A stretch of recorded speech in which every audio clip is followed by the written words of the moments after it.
Assalamualaikum warahmatullahi wabarakatuh. Selamat pagi anak-anak. Semoga di pagi hari ini kalian tetap sehat dan semangat. Ketemu lagi dengan saya, Ibu Kamilia. Hari ini Ibu akan mengajar tentang interaksi antar ruang di negara-negara ASEAN. Nah, anak-anak, tentunya kalian harus tahu tujuan pembelajaran kita hari ini adalah yang pertama, siswa dapat menjelaskan letak negara-negara ASEAN. Yang kedua, siswa dapat mendeskripsikan tentang organisasi ASEAN. Yang ketiga, siswa dapat mengidentifikasi wilayah negara anggota ASEAN. Yang keempat, siswa dapat menjelaskan tentang kerjasama antar negara ASEAN. Yang kelima, siswa dapat menjelaskan pengaruh perubahan dan interaksi keruangan di negara-negara ASEAN. Oke, let's go. Kita mulai pembelajaran hari ini.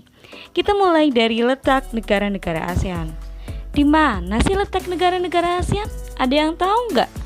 Ya, negara-negara ASEAN terletak di Asia Tenggara. ASEAN merupakan sebuah organisasi kependekan dari Association of Southeast Asian Nations atau disebut juga dengan Perhimpunan Bangsa-Bangsa Asia Tenggara. Organisasi ASEAN didirikan di Bangkok, Thailand pada tanggal 8 Agustus tahun 1967 berdasarkan atas Deklarasi Bangkok oleh Indonesia, Filipina, Malaysia, Singapura, dan Thailand. Berikut ini kelima Menteri Luar Negeri yang menandatangani Deklarasi Bangkok. Ada Malik, Menteri Luar Negeri Indonesia. Tun Abdul Razak, Menteri Luar Negeri Malaysia. S. Raja Ratman, Menteri Luar Negeri Singapura. Narcisco Ramos, Menteri Luar Negeri Filipina. Sanat Koman, Menteri Luar Negeri Thailand.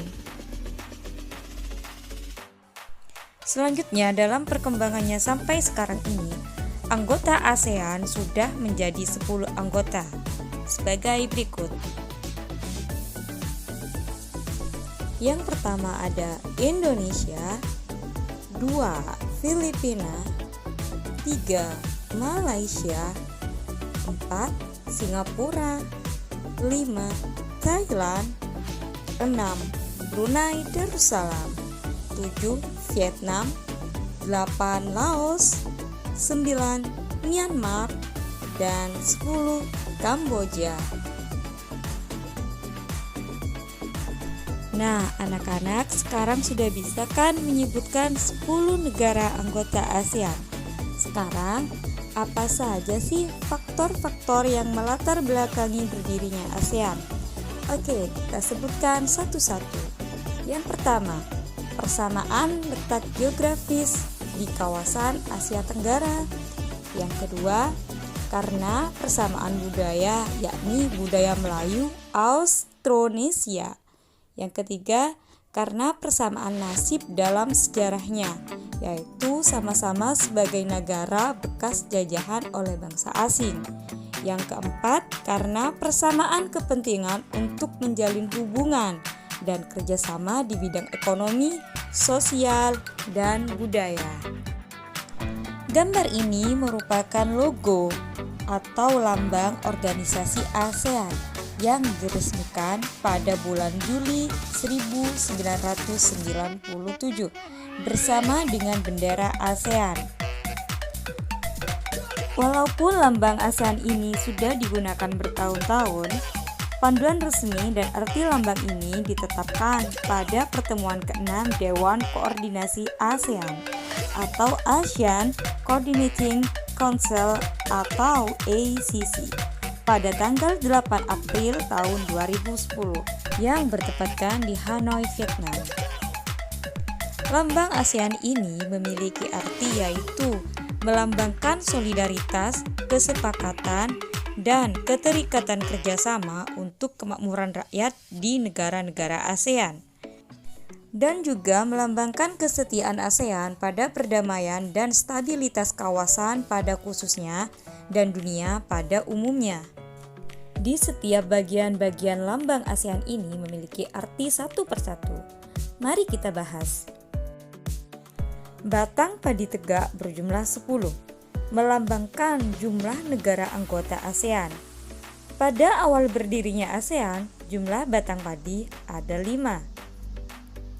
Batang padi berwarna coklat, melambangkan kekuatan dan stabilitas ASEAN. Lingkaran keliling dan tulisan ASEAN berwarna biru, melambangkan persahabatan dan persatuan ASEAN. Warna dasar kuning melambangkan kemakmuran.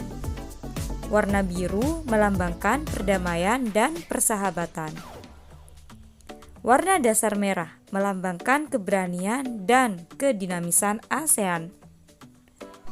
Warna kuning melambangkan kemakmuran bagi ASEAN. Warna putih melambangkan kesucian. Nah, anak-anak, organisasi ASEAN ini didirikan berdasarkan asas dan tujuannya.